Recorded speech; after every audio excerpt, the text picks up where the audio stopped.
Hey, what's up guys?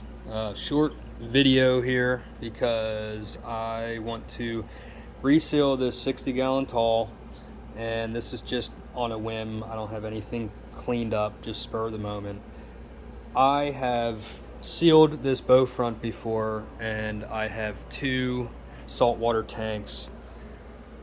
Apparently when I sealed this, I didn't exactly do it the right way. This is my last freshwater tank. This is getting torn down, and this is going to be a saltwater FOWLR tank that I can keep you guys updated on, and how much I paid for everything, how I got it for so cheap, everything like that.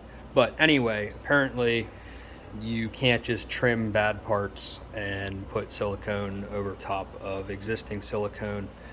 Well, I'm not telling anybody to do it, but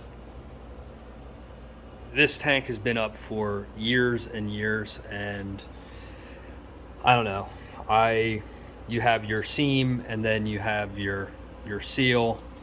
I don't know. I don't want to look at that tank. I wanted to show you guys. There's tons of videos out there about sealing, but not a whole lot of information about how some of the tanks go together and what it means when they say don't cut your seam when you're cutting your silicone off to do your seal. So I just wanted to maybe clarify, help some people out. The way that this glass goes together is this front piece overlaps onto this side piece here.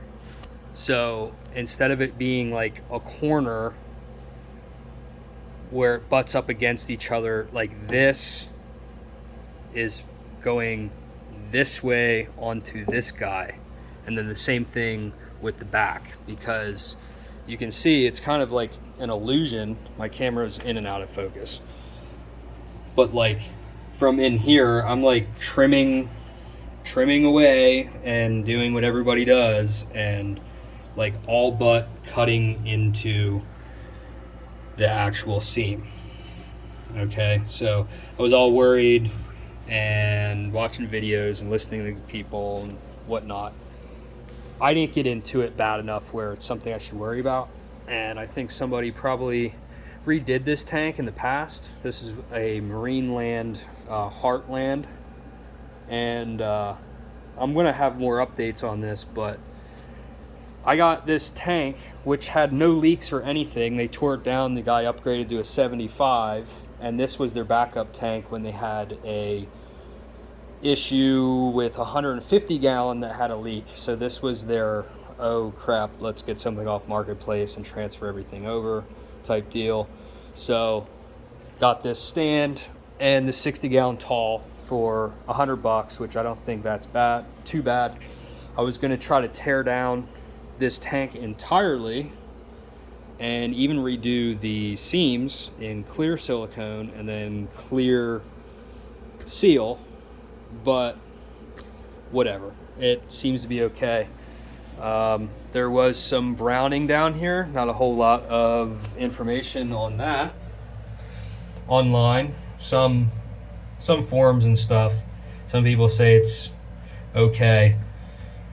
I'm not too much of a worrywart with stuff, but like I just don't really want to have to think about 60 gallons of water coming down the floor. I mean, I'm already doing the sides, so you know, they always tell you use acetone. There's your tool for the corner. This isn't really a tutorial, but just wanted to clarify like my thoughts and everything. I mean, this tank isn't terribly old, but yeah, so, and again, I wasn't gonna make this video for this purpose, but somebody knew what they're doing, because I think they resealed this tank and did it the right way. It's just the seams, you know, the seal was a little decrepit and like flaky, not too bad. Like again, it would hold water, I'm sure, just fine. But now that I'm learning the correct way, of course, this tank kind of has me a little worried. But it's literally been up for years, guys. I mean, years. So not to say anybody's over the top with anything, but now that I know how to do it the right way, stuff to think about. But I have faith in this, and this is a nice gap here. You see people, I can't even get my phone to focus. You can basically, if you tear the tank down completely, you can use the thickness of a zip tie or toothpicks, and this is a nice gap. I guarantee somebody redid that. I'm pretty sure, unless they just did the seal, whatever. Whatever. But I have faith in what was done there, because somebody actually took the time to reinforce this entire stand under here, which is awesome, because I always kind of wonder about that. I haven't built my own with lumber from scratch or anything, but man, water is super, super heavy, obviously. I know that sounds dumb, but was it 8.13 pounds per gallon, something like that? Don't quote me. It's over 8 pounds. So do the math for, you know, this is a 46 gallon bow front. This is a 60 gallon tall, and I figured if I broke this down and ruined it, the dimensions, this is just a little bit higher, I think, than a 55 gallon. So 55 gallon would fit fine on here, but just to clarify, see, I don't know, maybe I helped somebody and kind of updated my own stuff. See ya.